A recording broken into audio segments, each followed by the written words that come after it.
Hi friends, welcome to my channel. ఈరోజు ఎపిసోడ్లో ఎవరెవరు నామినేట్ అయ్యారు, అసలు నామినేషన్ ప్రాసెస్ ఏంటి, దాని గురించి మాట్లాడుకుందాం. ఎపిసోడ్ స్టార్టింగ్లో రీతు కళ్యాణ్ దగ్గర ఏడుస్తూ నేను వాళ్ళతో ఉండలేను, నాతో ఎవరు మాట్లాడలేదు అని అంటుంది.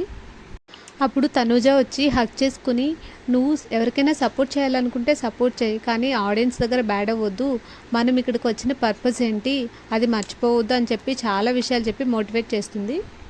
ఈ విషయంలో అయితే తనూజ సూపర్ అనిపించింది. ఎందుకంటే అంతకుముందు హరీష్తో గొడవైనప్పుడు ఆయన తినడం మానేస్తే ఆయన దగ్గరికి వెళ్ళి చాలా మోటివేట్ చేసి తినేలా చేసింది. తర్వాత టెనెంట్స్ అందరూ వాళ్ళకి వచ్చే డ్యూటీస్ గురించి మాట్లాడుకుంటూ ఉంటారు. తర్వాత నామినేషన్ ప్రాసెస్ స్టార్ట్ అవుతుంది.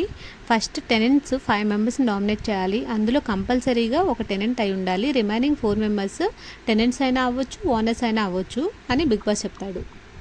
టెనెంట్స్ అందరూ డిస్కస్ చేసి ఓనర్స్ నుండి 4 మెంబర్స్ని సెలెక్ట్ చేస్తారు. Sanjana, Suman, Flora and Ritu.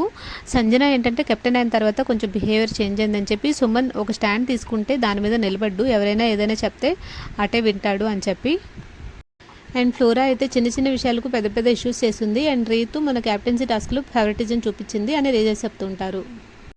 తర్వాత టెనెంట్స్ నుండి ఒకరిని సెలెక్ట్ చేయాలన్నప్పుడు మెజారిటీ ఓట్స్ హరీష్కి వస్తాయి. రీజన్స్ ఏంటంటే ఇమాన్యుయల్ని రెడ్ ఫ్లవర్ అనడం, దాంతోపాటు తను ఎవరితో మాట్లాడకుండా తినకుండా ఉండడం వల్ల నామినేట్ చేస్తారు.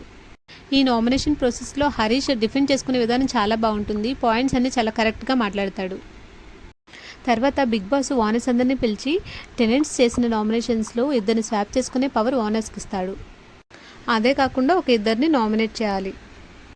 తర్వాత ఓనర్స్ అందరూ డిస్కస్ చేసుకుని సుమన్ అండ్ సంజనాని ప్రియా అండ్ కళ్యాణ్తో స్వాప్ చేస్తారు.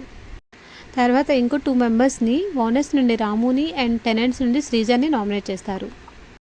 బిగ్ బాస్ కెప్టెన్ పవన్కి నామినేషన్స్ నుండి ఒకరిని సేవ్ చేయమని పవర్ ఇచ్చినప్పుడు ఆయన రీతుని చేయకుండా శ్రీజాని సేవ్ చేస్తాడు. ఈ ప్రాసెస్ అంతా కంప్లీట్ అయిన తర్వాత నామినేషన్స్లో ఉన్నది కళ్యాణ్, ప్రియా, ఫ్లోరా, రీతు, హరీష్ అండ్ రాము. ఈ ప్రాసెస్ కంప్లీట్ అయిన తర్వాత రీతు పవన్తో అంటుంది, నన్ను నామినేట్ చేసినప్పుడు నేను ఆర్గ్యూ చేయకుండా యాక్సెప్ట్ చేశాను నా నామినేషన్ని, ఎందుకంటే నువ్వు సేవ్ చేస్తావనే ధైర్యంతో, కానీ నువ్వు నా హార్ట్ బ్రేక్ చేశావు అని. నామినేషన్ యాక్సెప్ట్ చేస్తున్నప్పుడు నేను తప్పు చేశాను, అందుకే నామినేషన్ యాక్సెప్ట్ చేస్తున్నాను అని అంటుంది. కానీ పవన్ సేవ్ చేస్తాడనే నమ్మకంతో యాక్సెప్ట్ చేసిందని ఇప్పుడే తెలిసింది. ఇక్కడైతే రీతు డబుల్ స్టాండర్డ్స్ క్లియర్గా తెలుస్తుంది. ఇక్కడ టెనెంట్స్ని టార్గెట్ చేశారా అంటే టార్గెట్ చేసినట్లయితే నాకేం అనిపించలేదు. అందరి రీజన్స్ కరెక్ట్గానే అనిపించాయి. మీరేమనుకుంటున్నారు కమెంట్ సెక్షన్లో కమెంట్ చేయండి. That's all for now. Thank you for watching.